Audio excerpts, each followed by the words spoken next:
Sí, tenemos 12 invitados, expertos, expertas de lujo para conversar respecto a este tema. Quiero saludar a Victoria Murillo, que es directora del Instituto para Estudios Latinoamericanos y profesora del Departamento de Ciencia Política en la Universidad de Columbia.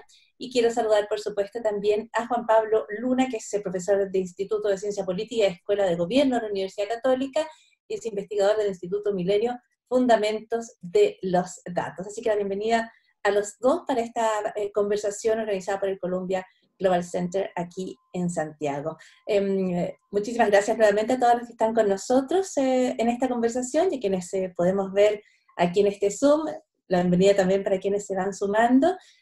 Vamos a tener primero una exposición de ambos académicos. Creo que podemos partir con María Victoria Murillo para sus primeras impresiones respecto y aportes, apuntes al tema que nos convoca durante esta tarde. Por favor. Sí, habíamos quedado que Juan Pablo va a empezar hablando de Chile y yo después voy a contextualizar, así que lo dejo a Juan Pablo. Perfecto, muchísimas gracias. Partimos con Chile entonces, por casa, Juan Pablo. Dale. Bueno, muchas gracias Paula, gracias Vicky y Karen también por la invitación y a todos y a todas por estar ahí en el Zoom. La división de trabajo que hicimos con Vicky era que yo me iba a centrar un poco en cómo entender Chile o cómo plantear Chile en el contexto comparativo de América Latina y Estados Unidos, hablando básicamente de Chile y de lo que ha pasado en el país, sobre todo no tanto en términos de la epidemia y el manejo de la pandemia, sino más bien en términos de la interacción entre la pandemia y lo que está pasando en términos más globales con el COVID-19, en el contexto de lo que se denomina el estallido chileno, que comienza, como ustedes saben, el 18 de octubre del año pasado, ¿sí? Y en ese sentido, yo creo que pocos hoy siguen pensando, digamos, que la crisis del COVID vino a terminar con el estallido, y más bien el sentido común, digamos, y creo que el consenso emergente es que se trata de un paréntesis del estallido, y se trata de un paréntesis en el cual las interacciones entre lo que está pasando con la pandemia, el manejo de la pandemia y problemas estructurales que el sistema venía mostrando muy intensamente desde el 18 de octubre, pero que vienen de bastante tiempo más atrás, generan una interacción compleja y complicada. Y en ese sentido a mí me parece claro, digamos, que es imposible entender el derrotero de Chile y lo que ha pasado con el manejo de la pandemia, que es uno de los casos que ex ante se esperaba que tenía condiciones para manejar mejor la pandemia, por ejemplo, en términos de su supuesta capacidad estatal o su buena situación en términos de sanidad macroeconómica, y sin embargo ha terminado manejando bastante mal la pandemia, y mi impresión es que eso tiene mucho que ver con los problemas estructurales que están detrás y que se manifestaron con el 18 de octubre. Yo voy a hacer básicamente dos argumentos respecto a claves para entender la situación. Voy a tratar, aunque feliz de responder preguntas sobre contingencia y sobre más lo que tiene que ver con acciones contingentes del gobierno y de la oposición en esta coyuntura, voy a tratar de mantener el análisis a nivel más estructural, ¿sí? Porque me parece que lo que tenemos entre manos es más una crisis de estructura, ¿sí? Y menos una crisis de agencia, ¿sí? Obviamente, tanto gobierno como oposición en este contexto han hecho y han tomado decisiones que han profundizado la crisis, ¿sí?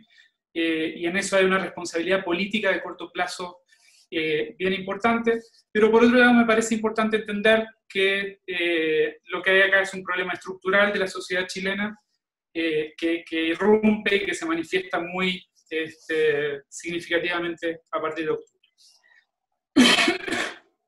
las dos claves de las que quiero hablar. La primera tiene que ver con la presencia en Chile de un sistema político fuertemente desenganchado de la sociedad que representa, sin recursos cognitivos para entender a esa sociedad, ¿sí? Para empatizar con esa sociedad, para saber cómo vive esa sociedad en muchos casos, ¿sí?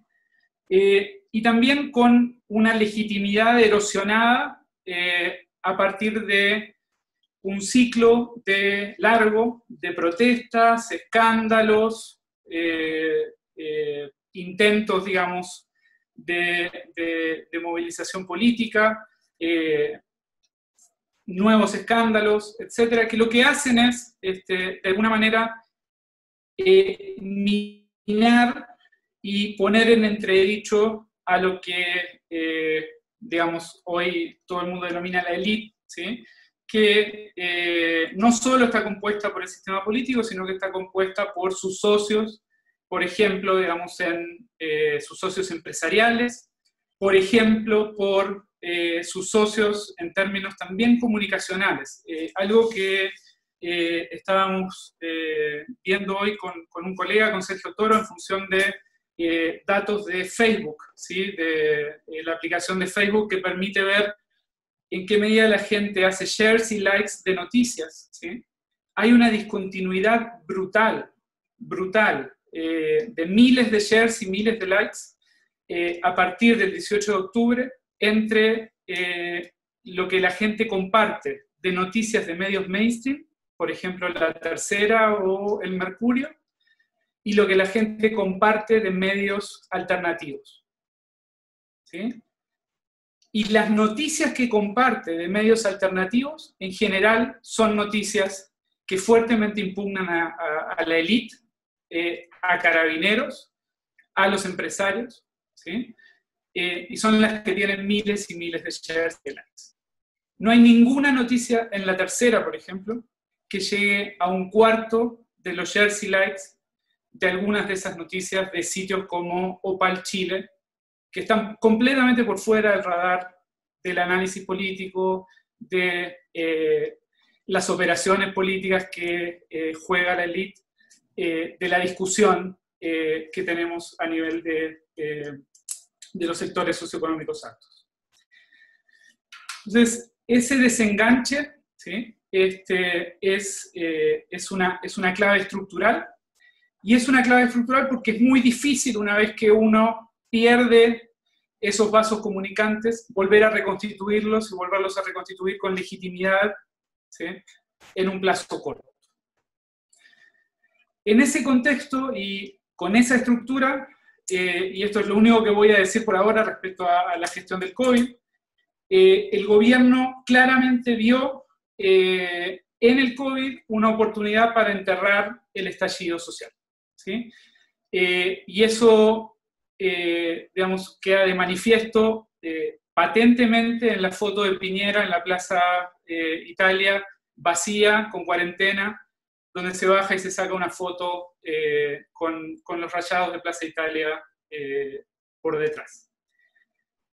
Y esa jugada, ¿sí? Que era básicamente tener una gestión inteligente y novedosa con las cuarentenas dinámicas, si salía bien probablemente podía reconstituir en algo la legitimidad del gobierno, pero salió mal, y terminó generando y reproduciendo diferencias de clase en términos de los muertos, en términos del impacto de la pandemia, en términos de quiénes salen a trabajar y quiénes no, y en términos hoy de un escándalo que tenemos hoy respecto a los permisos para salir a trabajar, en que se criminaliza a la gente que va a trabajar y los trabajadores de las empresas, y hoy se acaba de descubrir que había otra epidemia de salvoconductos gestionados por las empresas para obligar a sus trabajadores a salir de sus casas e ir a trabajar. Entonces, todos los días salen noticias nuevas que pueden ser leídas en esta clave de conflicto de clase, ¿sí? Y un conflicto de clase en el cual de un lado están la élite, los medios, los empresarios, y de otro lado está la ciudadanía que está sufriendo las consecuencias económicas y sanitarias de la pandemia.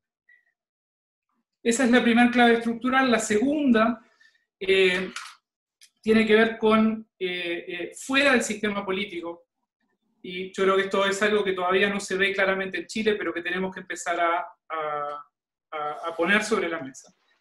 Es que tenemos una crisis de orden, ¿sí? Y una crisis estatal, ¿sí? Y esto tiene que ver, digamos, con dos o tres dimensiones importantes. Por un lado, hay una crisis obvia y más evidente respecto a la incapacidad del Estado chileno de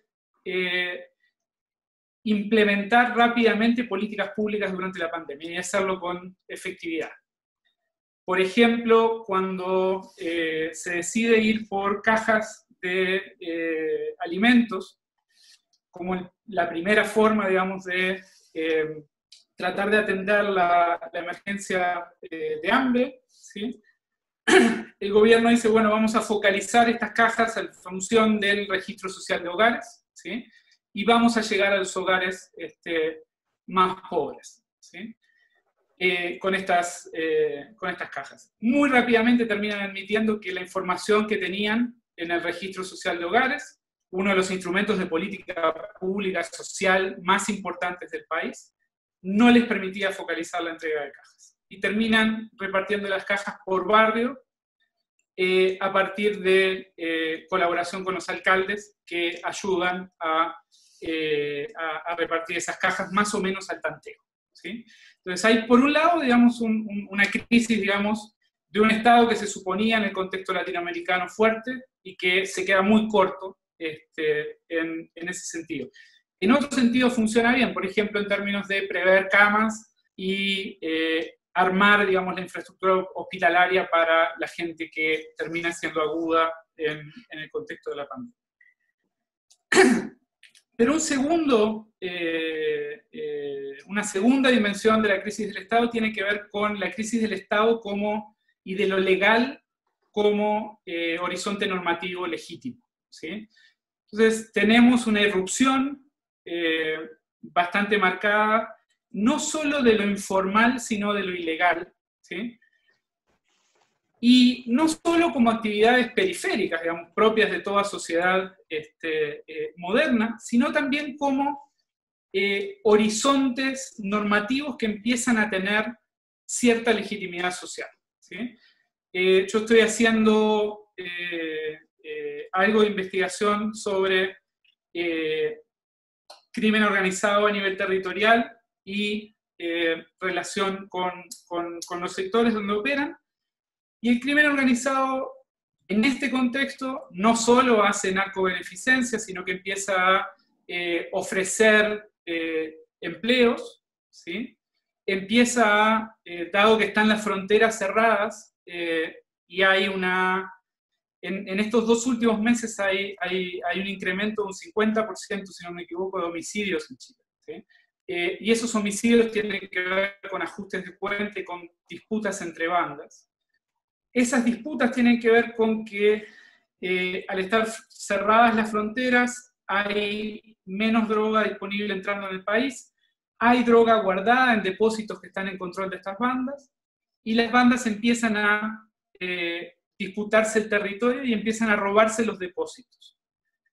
En algunas instancias, tanto Carabineros como la PDI, brigadas, no estoy hablando de las policías como institución, sino brigadas territoriales de Carabineros y la PDI, se coluden con estas bandas y operan, digamos, en estas mexicanas de droga. Y el punto ahí es qué hacer con estos depósitos grandes de droga que hay que achicar para que no te los roben. Bueno, lo que están haciendo es repartiendo la droga en pequeños paquetes y le pagan a las familias para guardar esos paquetes. Eso llegó mucho antes que el Estado a muchos territorios en las periferias urbanas de Chile, y eso genera para adelante, ¿sí? un desafío mayor para el sistema político y para el país, que tiene que ver no solo con reconstituir mecanismos de representación legítima, que son los de la primera clave, sino también con reconstituir espacios de soberanía estatal que se han ido perdiendo. Termino con escenarios lo más rápido que puedo. Yo creo que una de las hipótesis más asentadas, cuando uno hace este diagnóstico, dice, bueno, ¿qué viene ahora? ¿Dónde está el populista? ¿Sí? ¿Dónde está el Chávez? ¿Dónde está Bolsonaro? ¿Dónde está quien viene a llenar este vacío? ¿Sí? Yo creo que ese es un escenario posible, pero no es el único. Hay un segundo escenario que tiene que ver con una realidad más a la peruana, tanto en términos de las claves del sistema de partidos, como en términos de las claves estatales. ¿Sí? En términos de las claves estatales, por una mayor incidencia de la informalidad y la ilegalidad. Algo que no dije, estas dos claves se vinculan.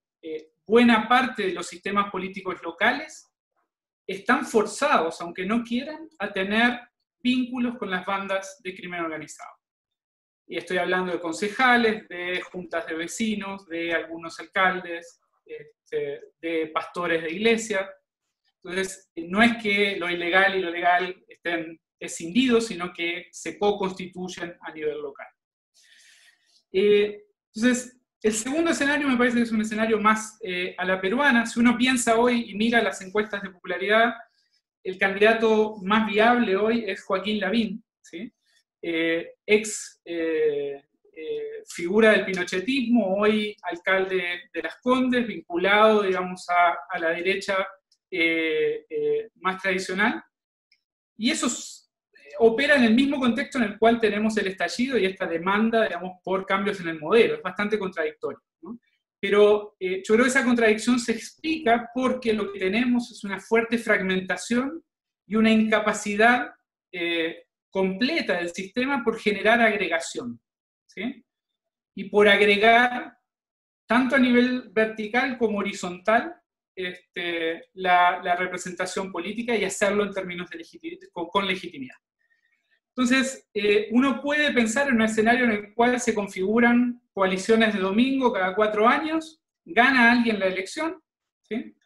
Y luego tiene problemas de gobernabilidad muy profundos, dada la fragmentación y la lógica centrífuga del sistema. Eso es en parte lo que hemos visto en estos últimos años.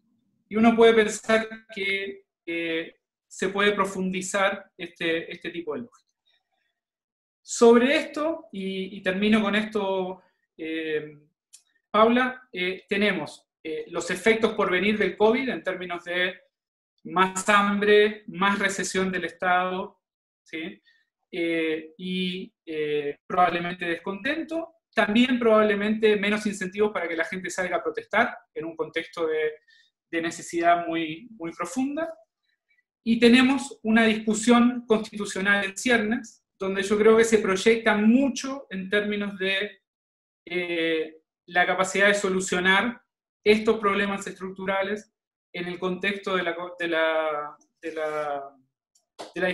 discusión constitucional. Mi sensación es que la discusión constitucional se va a quedar corta, se va a entrampar en estas lógicas de polarización que estamos teniendo en el sistema y de alguna manera no nos va a sacar, ni tiene la capacidad de sacarnos de este intríngulis en el que estamos por estas razones más estructurales.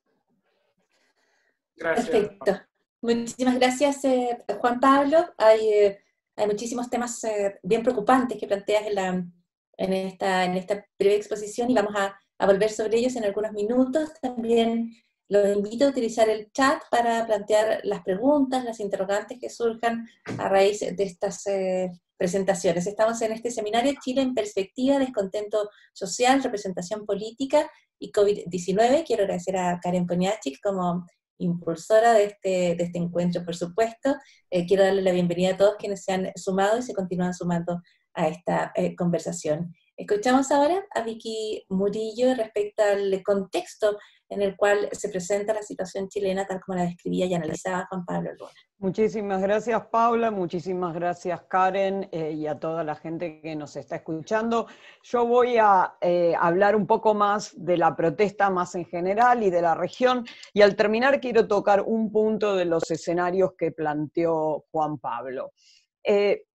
Tratar de pensar el COVID en la región, para mí el COVID es como una especie de olla de presión que tapó el descontento político y social con el cual América Latina terminó el 2019, y me parece que hay condiciones que pueden destapar esta olla. Y voy a tratar de referirme un poco a la experiencia norteamericana para tratar de pensar qué es lo que puede pasar en la región.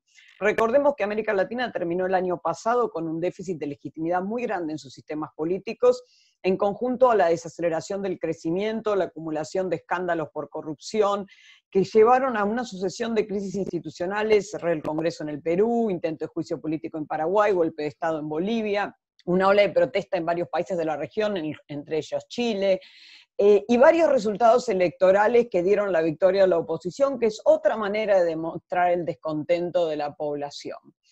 Llegó la pandemia en 2020 y no solo no resolvió los problemas, pero claro, el distanciamiento social, el que forzó a la población, acalló las protestas. El caso chileno es el más obvio, hasta el marzo 8 había protestas y una semana después estaba la cuarentena.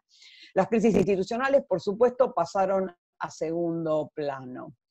Pero a mí me parece que al no haberse resuelto los problemas de fondo estructurales que mencionó Juan Pablo, no solo en Chile, sino en gran parte de la región, es probable que resurja el descontento cuando la pandemia empiece a reducir su impacto o algún evento detone nuevamente el enojo de la ciudadanía. Porque pensemos que al descontento original se le suma ahora la angustia provocada por la incertidumbre económica, además del encierro para los que pueden y el riesgo sanitario para los que no tienen alternativa, e incluso, como dijo Juan Pablo, los obligan a ir a trabajar independientemente de lo que quieran.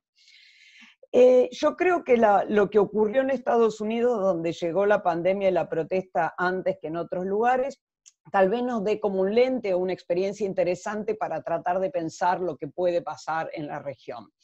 Y en ese sentido, Estados Unidos tuvo dos tipos de protesta desde el comienzo de la pandemia.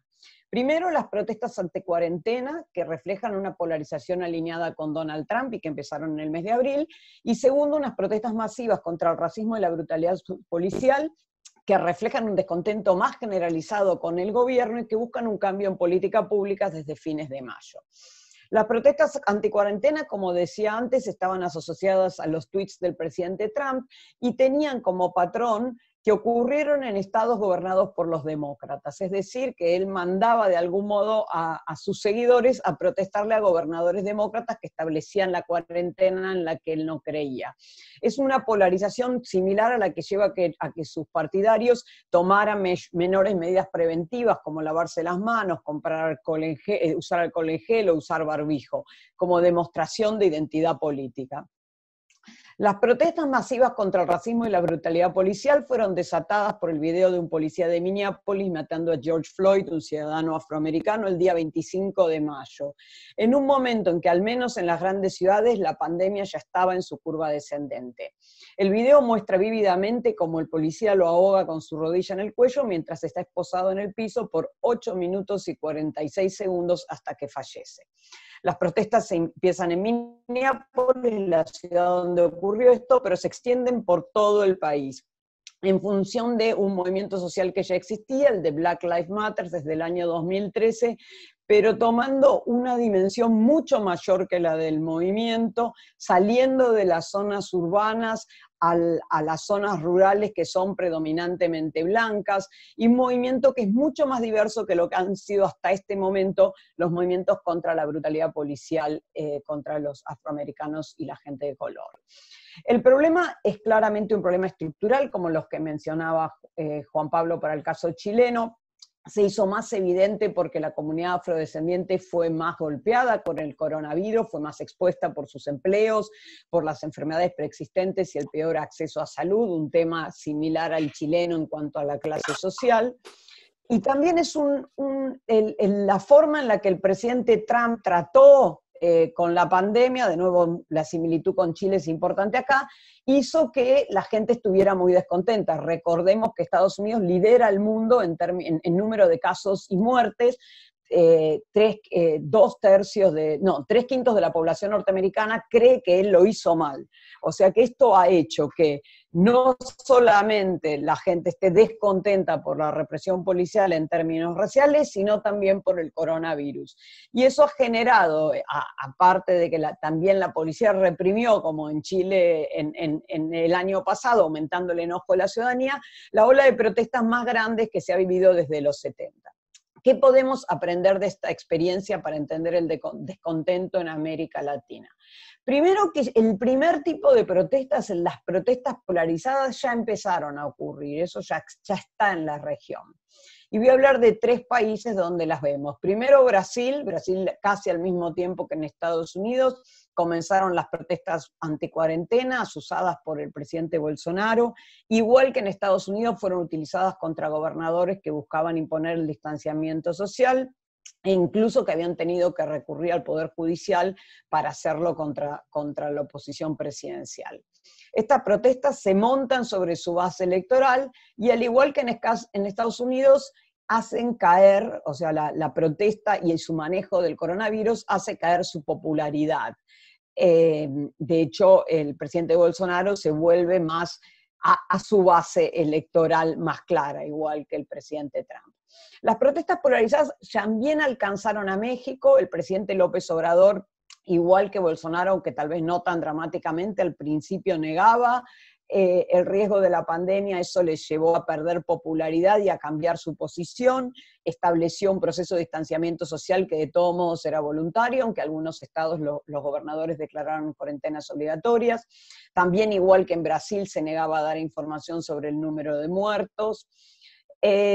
La otra cosa es que el paquete compensatorio es muy pequeño en el caso mexicano, pese a que México supuestamente tiene un gobierno de izquierda, es de los más conservadores en ese sentido. Sin embargo, él sigue siendo, no es como en Bolsonaro, sigue teniendo una popularidad mayor al 50%, pero también se expresan muchas manifestaciones contra él que expresan ese descontento con su manejo de la pandemia y con su política más general. Son los mismos grupos que venían manifestándose contra él antes de la pandemia. O sea que se siguen viendo, no son masivas y siguen siendo manifestaciones que uno podría decir polarizadas. Y finalmente Argentina, que es interesante porque es un caso bien diferente. El presidente Alberto Fernández reaccionó muy rápidamente frente al coronavirus, coordinó con la oposición, siguió el consejo científico, a diferencia de López Obrador, Bolsonaro y Trump, y esto le aumentó muchísimo su popularidad. Ahora lo que ocurrió muy recientemente es la decisión de expropiar una empresa quebrada del sector agropecuario, que es una decisión, si uno quiere, una política muy específica que no abarca mucha gente, pero que fue percibida como ideológica y unilateral, y de algún modo se vio como rompiendo este espíritu de cooperación que había facilitado incluso el cumplimiento del distanciamiento social en Argentina. La medida también aparece un poco como improvisada y falta de consulta no ya solo con la oposición, sino al interior de la coalición de gobierno. Pero lo más importante, me parece a mí, fue la utilización de la palabra expropiación.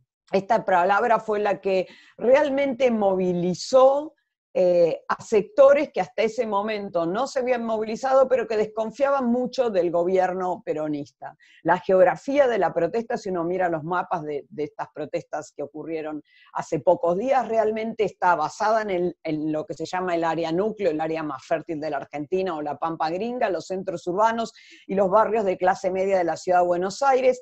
Es un sector que no le era afín al gobierno y que encontró el incentivo para movilizarse.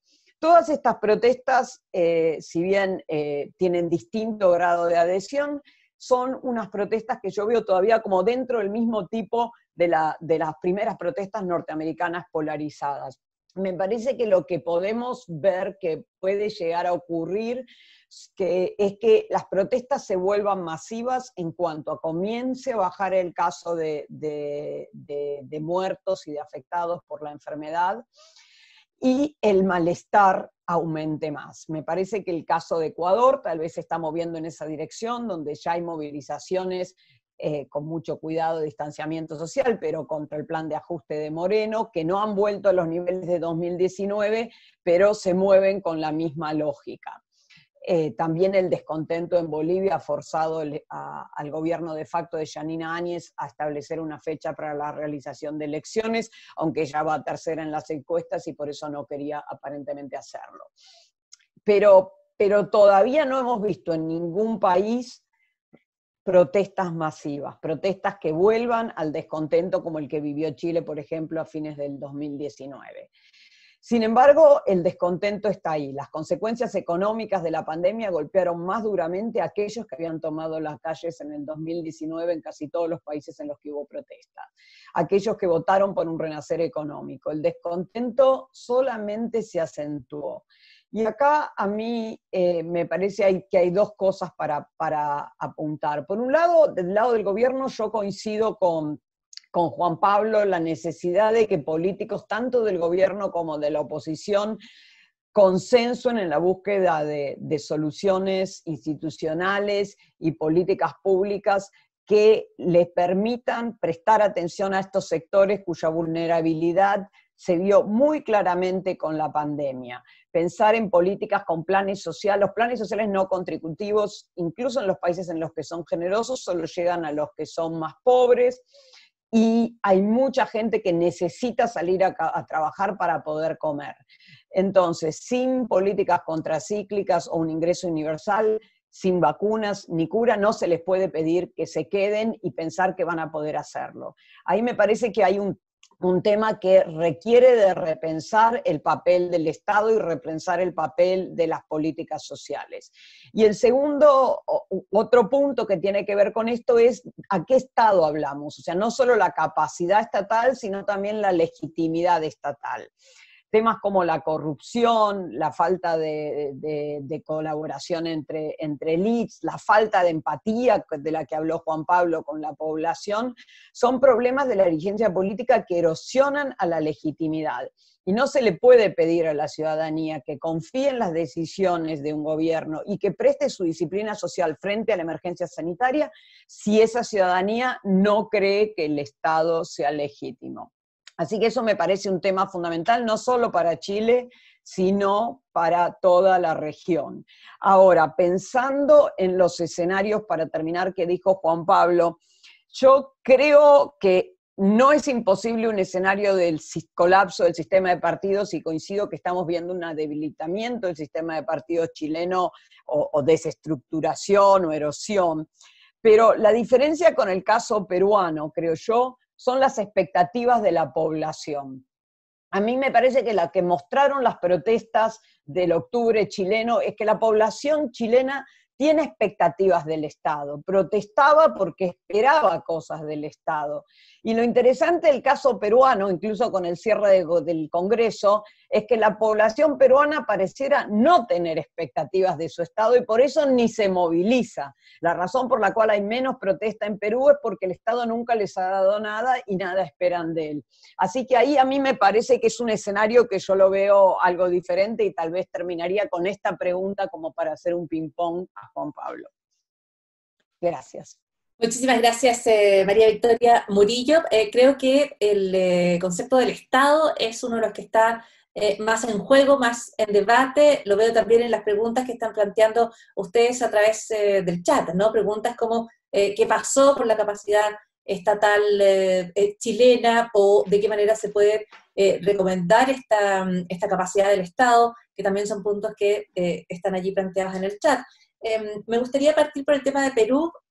De alguna manera pensamos durante algún tiempo en Latinoamérica que Chile era el futuro de Perú, ¿no es cierto? Que Perú iba a seguir de alguna manera el modelo chileno y iba a alcanzar niveles de crecimiento como el de Chile, que de alguna manera Perú avanzaba hacia Chile. Pero lo que estaban planteando Juan Pablo y lo que matiza Vicky Murillo es que de alguna manera Perú sería el futuro de Chile, en términos de un sistema de partidos donde se siente cada vez menos representada la ciudadanía, y un Estado en el que eventualmente se puede ir disminuyendo esta confianza.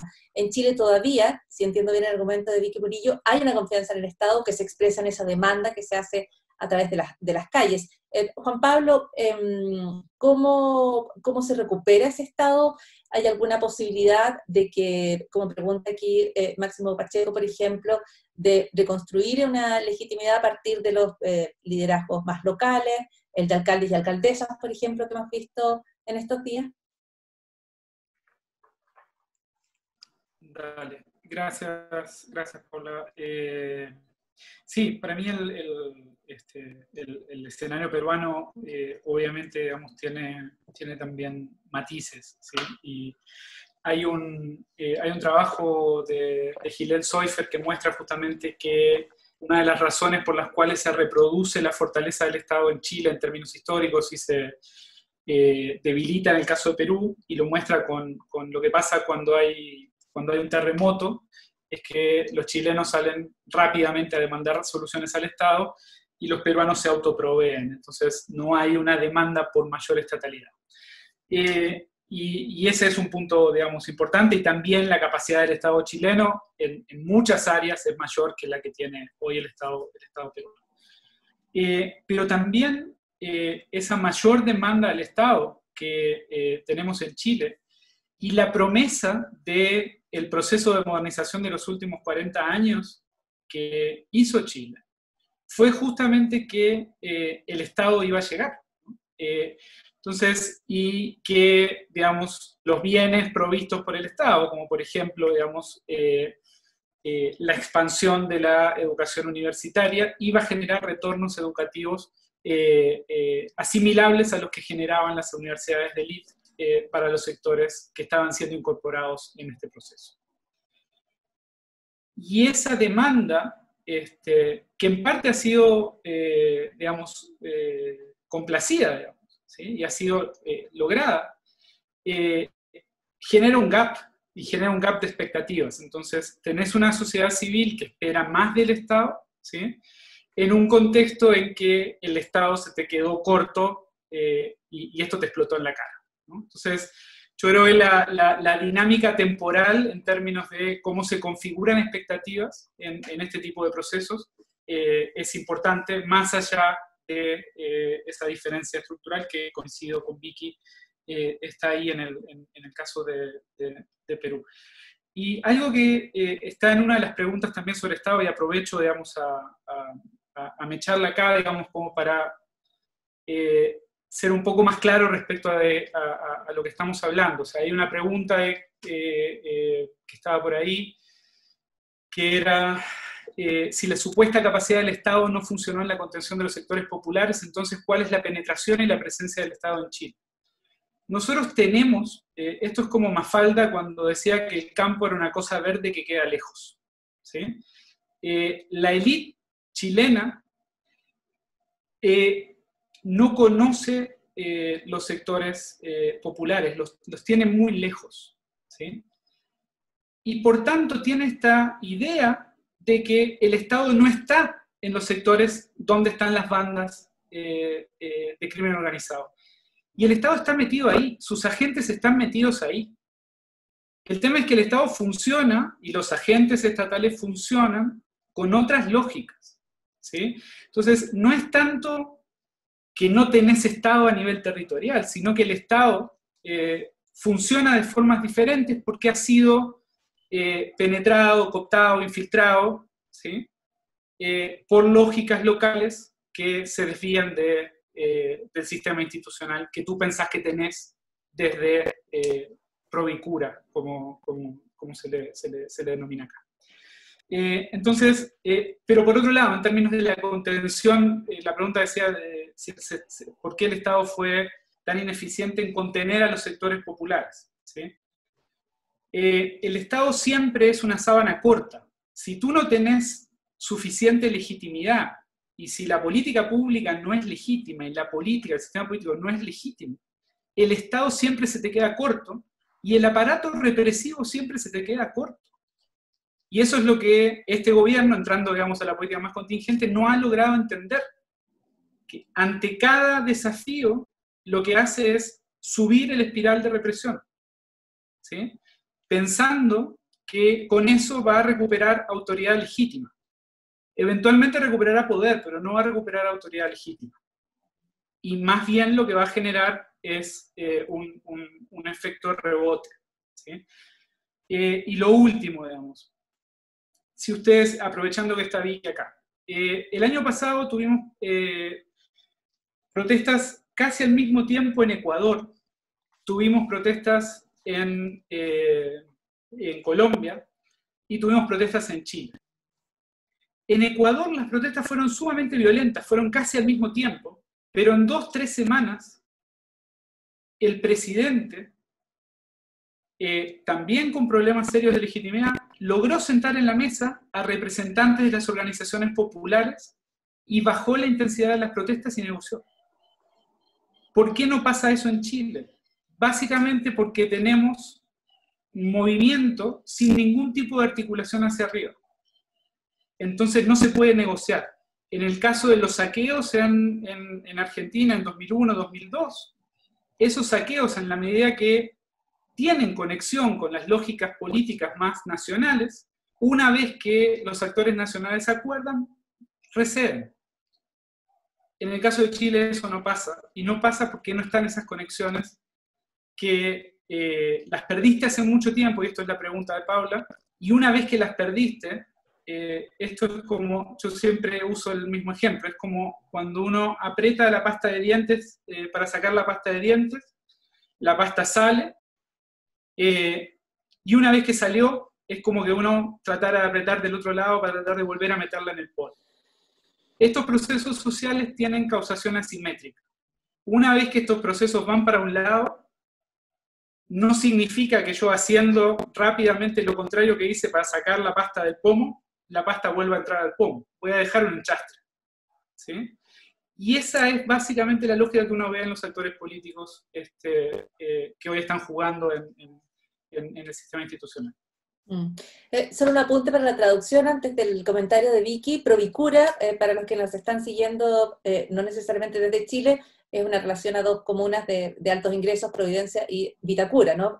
Hablando siempre de esta élite que se distancia, que no responde y que, de acuerdo además a lo que plantea Juan Pablo, pierde la oportunidad de responder cuando a la movilización opone, por ejemplo, represión, tratando de recuperar el orden, pero no la legitimidad, o como plantea Vicky Murillo cuando dice aquí hay que llegar con planes sociales a los más amplios sectores de la población, y no es lo que ha ocurrido, por ejemplo, en esta crisis, o no está ocurriendo todavía en esta crisis con las ayudas que necesitan las personas por el COVID-19. Vicky, ¿quieres aportar Sí, al mismo tema? sí, sobre el tema de la capacidad estatal, y acá me parece que la historia del clasismo en Chile es de muy larga data, ¿no? O sea, lo que sí se ve es la desactivación de los sectores populares durante la dictadura, que aparentemente nunca fueron reactivados tras la transición democrática por las características que tuvo la transición democrática. Entonces, un poco lo diferente de Chile es que estas movilizaciones no tienen organización. En Ecuador tenías al movimiento indígena liderando el proceso de movilizaciones contra Moreno, en los casos que decís de la Argentina, el movimiento piquetero, o sea, así la razón por la cual no tuvo Macri las protestas que tuvo Piñera el año pasado es porque había con quién negociar, o sea, la misma persona que organiza la protesta, si vos puede negociar en representación de ciertos intereses. Ahora, eso implica que el Estado, no estás hablando de una debilidad estatal, sino también de una debilidad social, Juan Pablo. O sea, lo que es débil en Chile aparentemente no es solo la capacidad estatal, sino la capacidad de la sociedad civil para organizarse. No necesariamente es que no entiendan a un actor, porque el gobierno argentino, con la decisión que acaba de tomar de intentar expropiar una empresa agropecuaria, se puso en contra de los acreedores de la empresa que odiaban a los directivos, porque no entiende al actor, entre comillas, campo, ¿no? Que ese que lejos y está verde, sigue lejos y verde. Pero no es solo, pero esta gente se organizó en 30 segundos. O sea, el punto es que no es solo la debilidad de la capacidad estatal lo que es importante acá, sino la debilidad de la organización social, y eso sí que comparten Chile y Perú, me parece, por razones que son insólitas, porque son dos países con historias muy diferentes, aunque tal vez el clasismo tenga que ver con esa debilidad. Pero en el caso chileno, mi impresión es que no es tal vez un impacto más directo de la dictadura y la transición democrática, porque hasta los 70 era diferente, o al menos se intentó en los 70 organizar ese sector social. Perdón, Vicky, un apunte sobre lo último que mencionas respecto a que no hay solo una débil capacidad estatal, sino que también una débil sociedad civil, si te entiendo bien. ¿Es eso, por ejemplo, lo que se expresa en que tampoco vemos líderes en las protestas de octubre, líderes visibles, nombres con los cuales conversar, intentar diálogo, negociar? Exacto, no hay organización, no hay liderazgo, no se sabe quién está del otro lado.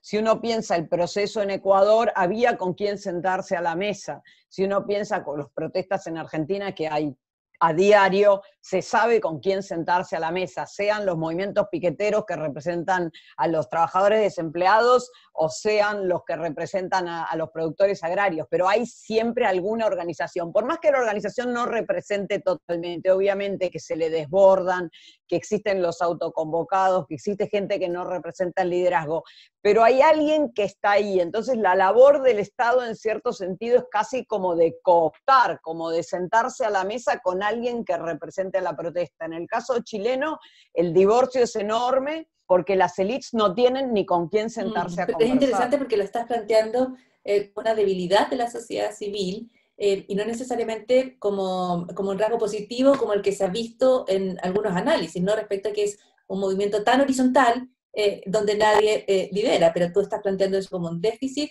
y por lo tanto eventualmente a lo mejor se podría transformar hacia obtener algunos rostros visibles con los cuales hacer el diálogo. Juan Pablo, ¿querías hacer un apunte respecto a lo que planteaba Vicky? Un par de cosas. Yo coincido, Vicky, que hay una debilidad de la sociedad civil, pero me gustaría, digamos, llevar esto a la pregunta del Máximo. Creo que si uno va al territorio, a nivel local, hay mucha organización, ¿sí? Y hay densidad organizacional, de todo tipo, ¿sí?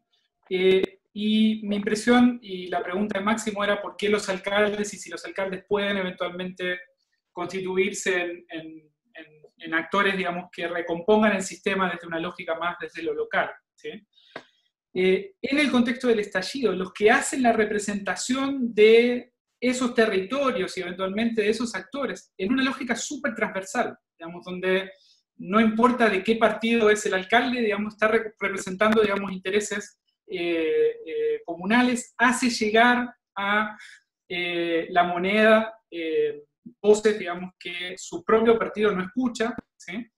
Entonces, yo creo que el problema fundamental, y ahí voy al tema de los alcaldes como posible solución, es que es muy difícil desde lo local lograr articular e integrar verticalmente un sistema de representación legítima, ¿sí? Entonces tenés coaliciones entre alcaldes de distintos partidos, no hay una línea partidaria clara, son básicamente liderazgos personalistas y bastante caudillistas, que funcionan bien en lo local, pero que les cuesta mucho pasar al ámbito nacional. Obviamente la excepción ahí es un liderazgo como el de Lavín, ¿sí? Pero son liderazgos que tienen una densidad organizacional atrás, pueden representar organizaciones territoriales que están ahí, pero que rápidamente quedan interdictos en una lógica de sistema que no les permite agregar. Entonces yo tengo dudas ahí en términos de cómo articular eso, y hay una componente adicional, que son la elección de gobernadores regionales, que se viene y que va a empezar a jugar entre lo local y lo nacional, ¿sí? Y va a empezar a jugar en una lógica que, en mi impresión, va a generar más fragmentación que integración vertical. Respecto, solo una cosita respecto a vos hoy hablabas, Vicky, de hay que cambiar el modelo, hay que ir hacia un modelo con más Estado, con política social no contributiva, en función de esto del COVID. Para eso necesitas impuestos, necesitas cambiar el tipo de modelo de crecimiento económico que tenés, ¿sí? Y tenés a los sectores empresariales sumamente articulados, en una lógica de hacer política social a la Teletón, digamos, o a lo patrón de fondo medio catolicón, ¿sí? Que reparte para sentirse bien y que reparte, digamos, para que lo vean bueno, digamos, ¿sí? Pero que al mismo tiempo articula una serie de lógicas de evasión impositiva, de hacer ir a trabajar a la gente igual, ¿sí? En el paquete de reactivación incorporar un fast track para la aprobación, la evaluación ambiental de proyectos eventualmente contaminantes, ¿sí? Entonces, tenés que negociar con los empresarios un nuevo modelo. Los empresarios tienen que sentarse a negociar un nuevo modelo porque este modelo está básicamente agotado. Y lo que no tenés son actores sindicales, como tenés en otros contextos, porque están desmantelados. O sea, la clase trabajadora está sumamente fragmentada, no tiene capacidad de articulación de intereses y no hay quien la represente. Ese es parte del problema. Y ahí está la debilidad más fuerte desde el punto de vista de sociedad civil que a mí me gustaría plantear. Perfecto. Quiero agradecer a todos los que están siguiendo este webinar, a quienes están dejando sus comentarios, y quiero hacerme cargo en general de uno que plantea María José Flores, cuando dice que el panorama es un poco lúgubre, ¿no? Particularmente cuando habla Juan Pablo Luna no solo del avance del crimen organizado, sino que también de un crimen organizado que va haciendo o al cual tiene que apelar la política, tiene que apelar cualquier representante para poder funcionar. Yo solo quisiera agregar que, bueno, lo primero que hay que hacer para resolver una situación es tener un diagnóstico. Y yo creo que ya poder conversar respecto a lo que nos está pasando, ya poder encender algunas luces, como ustedes están haciendo, Vicky Morillo, Juan Pablo Luna, es una forma de dar un primer paso, ¿no es cierto?, por complicado que nos parezca el diagnóstico. En ese sentido hay varias preguntas que apuntan al rol de los partidos políticos. Juan Pablo ya lo ha tocado, lo menciona Vicky Morillo, pero incluso hay quien plantea, sería posible, en el caso de Chile, una articulación entre la oposición y el oficialismo en el contexto de la crisis COVID-19 y después. La verdad es que se ven pocas luces para aquello, pero de todas maneras plantear la pregunta de qué papel tienen los partidos a partir de dónde se puede a lo mejor reconstruir, empezar a recuperar legitimidad, cómo se puede empezar a resolver quizás parte de estos fenómenos que describen aquí en Chile. Sí, en general mi impresión es que lo que muestra Juan Pablo, si uno compara con otros países de la región, es que hay una demanda insatisfecha por algún partido político o liderazgo que articule. Hay esa articulación territorial densa por abajo, existe en muchos países, pero así surgieron los movimientos indígenas, por ejemplo, en América Latina, en Bolivia, en Ecuador, surgieron de cosas muy pequeñas, de gente que no se reconocía como parte del mismo colectivo y terminó haciéndolo. De nuevo, los movimientos sociales o el movimiento piquetero en Argentina, gente que no tenía necesariamente un reconocimiento y terminó reconociéndose como parte de un movimiento porque fueron siendo articulados por líderes a que lo hicieron hasta niveles más altos. El movimiento evangélico para movernos a otro territorio, en el caso de Brasil, son iglesias muy pequeñas desarticuladas o más grandes que de nuevo se van moviendo y articularse como un todo. El caso del campo en Argentina, que hasta el 2008 no se sentía un actor político y terminó transformándose, o sea, tanto por derecha como por izquierda a distintos niveles, se ven muchos lugares donde hay esa organización social local que termina articulándose a niveles más altos. Uno pensaría teóricamente que lo lógico es que lo hiciera un partido político, que ahí hay una demanda, como surgió el MAS en Bolivia, de la crisis de los partidos políticos, surgió un partido que se montó justamente en la articulación local, más que nada rural, pero después fue sumando actores urbanos. Entonces, esa demanda está en Chile. No me queda claro que esté la oferta. La demanda evidentemente está. El hecho que el crimen organizado embeba a los actores locales no es único a Chile, es bastante común en toda la región. Es malo, pero no me parece que es algo que que obliga a desarticular a los partidos políticos, y me parece que la pregunta es si va a haber algo del lado de la oferta, algún partido político nuevo, algún liderazgo nuevo, porque hay poca confianza en lo existente, que realmente desde abajo empiece a articular esos efectos territoriales y ofrezca algo distinto a la ciudadanía, como ocurrió en otros países, y va a tener sus limitaciones, como las tuvieron otros, pero hay muchos ejemplos en América Latina de sistemas de partidos que colapsan y son reemplazados por nuevos partidos. Perfecto, o sea, no se genera necesariamente el vacío. Tú dices, hay organizaciones. Sí, el caso locales. de Perú es más bien la excepción que la regla, donde no apareció nada, la oferta nunca ocurrió, pero en otros casos sí ocurrió. O sea, podríamos más bien ver un proceso de reemplazo de los partidos políticos o ampliar la paleta de partidos políticos en Chile, Vicky. Yo creo que Chile, no sé si va, o sea, el escenario puede ser que sea como dices con Pablo, que sea Perú y no surja nada, pero también puede ser como fue el Ecuador o como fue Bolivia, donde colapsaron los viejos sistemas de partidos y surgió, es verdad, en condiciones de más boom económico, una alternativa y otro partido que articuló muchos intereses territoriales que lo preexistían. Perfecto. No sé qué es lo que ocurrirá en el caso chileno. Perfecto. Juan Pablo, los comentarios a eso, siempre, a esa dinámica. Siempre, creo que el vacío siempre se llena, ¿sí? Y siempre hay oferta. El tema es el tipo de oferta y cómo se articula esa oferta, ¿sí? Entonces, uno puede pensar en articulaciones de oferta de corto plazo, coaliciones de candidatos, ¿sí? Que arman una plataforma electoral y eventualmente va bien, ganan una elección y alcanzan el poder. O puede pensar en articulación de oferta más en el largo plazo, ¿sí? Donde hay un trabajo mucho más con horizontes más largos, ¿sí?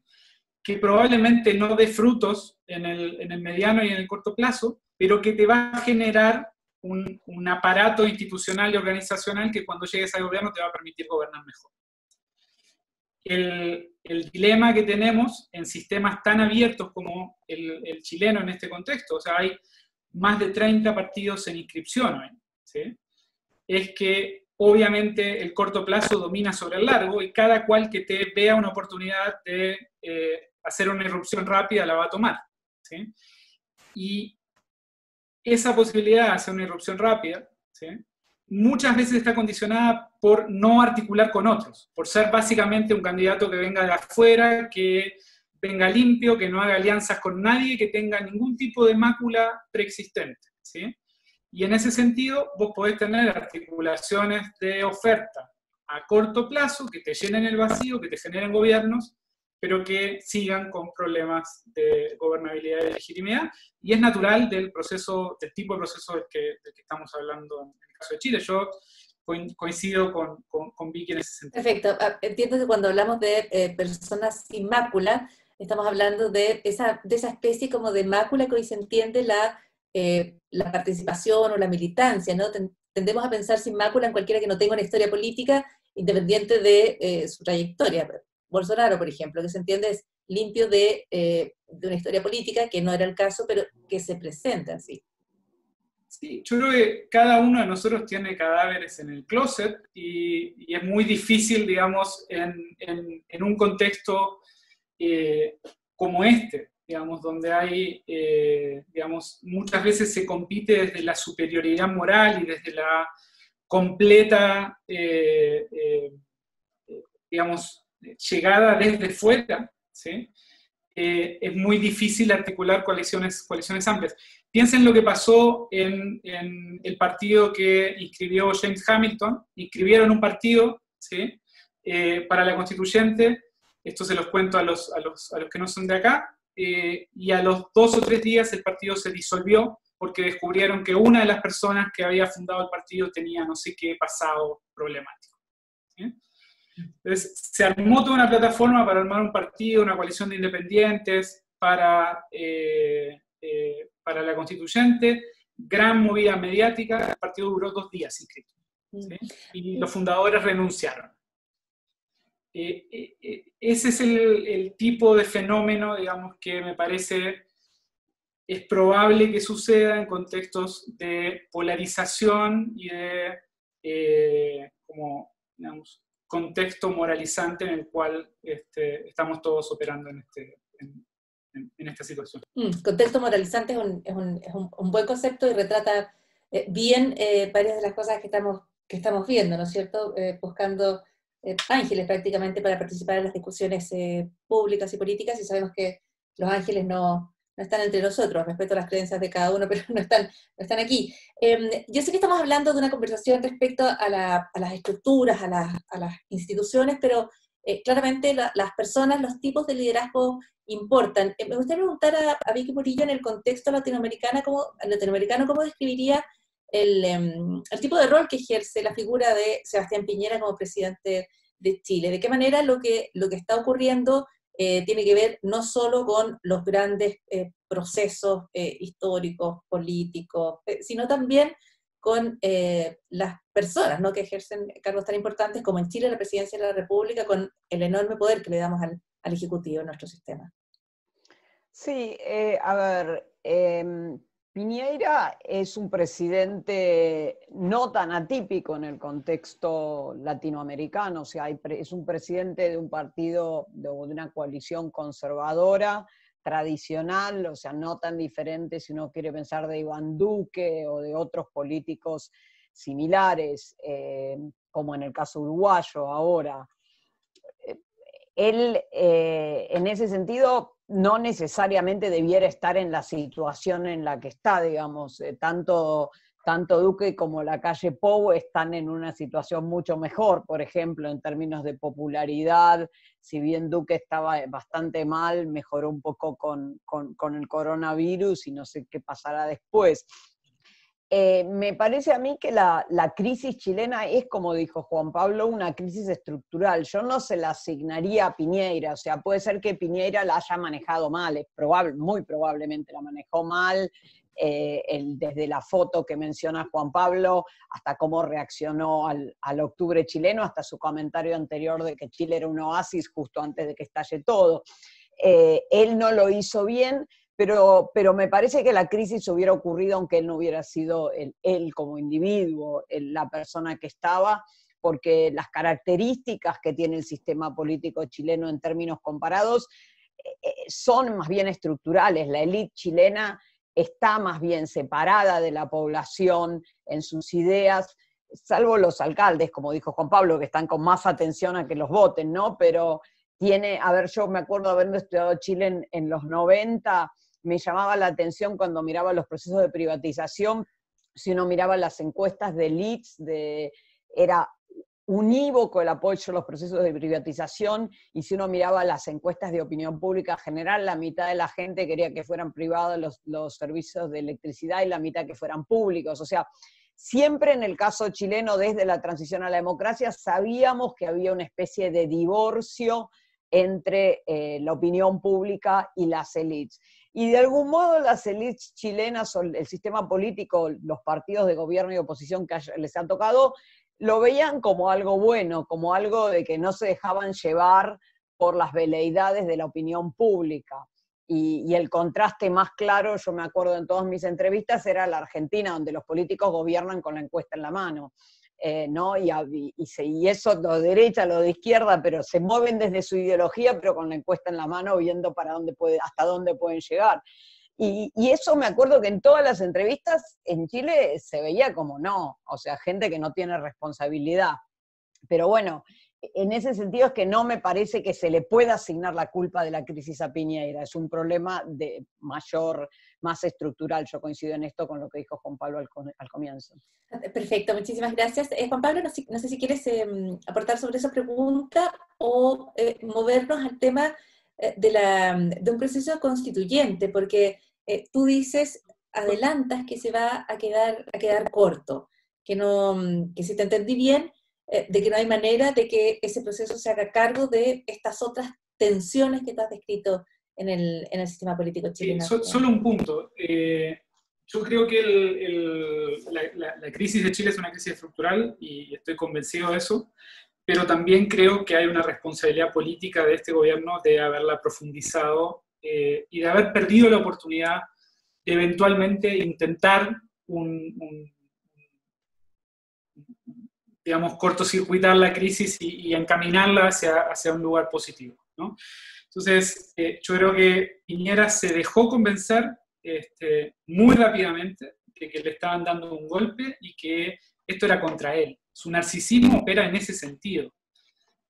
Cuando el movimiento dice no son 30 pesos, son 30 años, él se toma eso personalmente, ¿sí?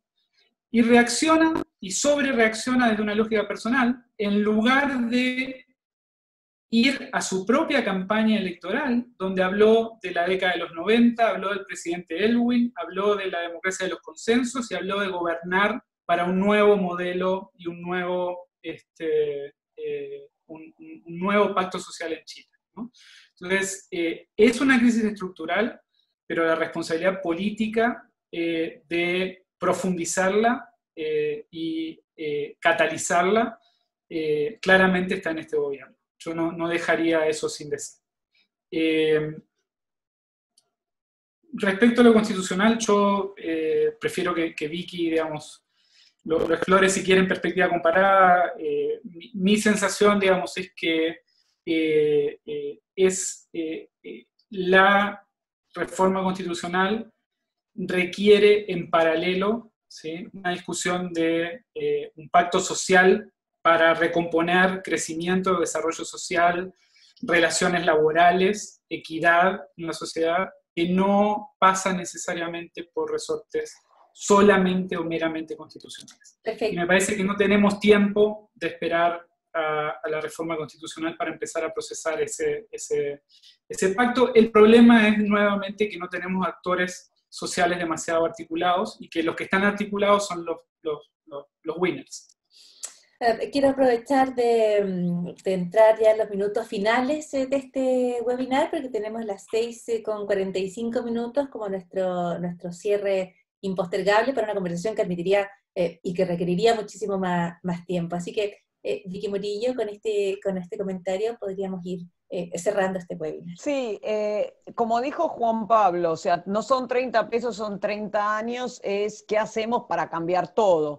Y como no había ningún liderazgo y las demandas eran muy diversas, se terminó llegando a la reforma constitucional, con la idea que la constitución heredada de Pinochet, pese a sus reformas, no permitía hacer un nuevo pacto social, que es lo que realmente está detrás de todas las demandas, redefinir la relación de la sociedad con el Estado.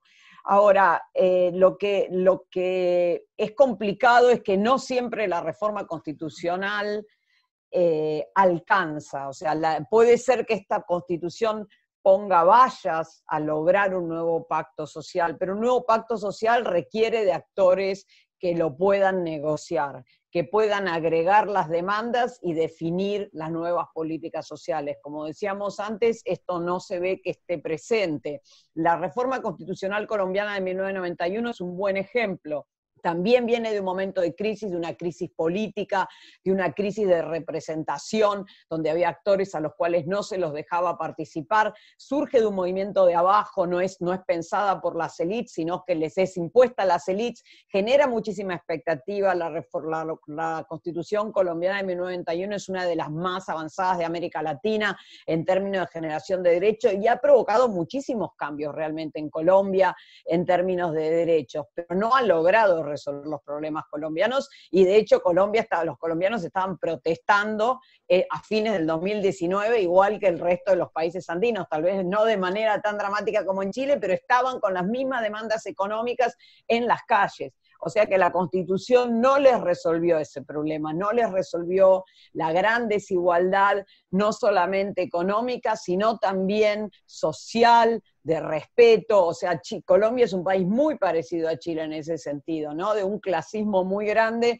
y donde la élite tal vez no tiene eso que dijo Juan Pablo, esa empatía para entender lo que realmente son las demandas. Entonces, lo que necesita Chile en este sentido no alcanza solo con una reforma constitucional. Yo en eso estoy con Juan Pablo.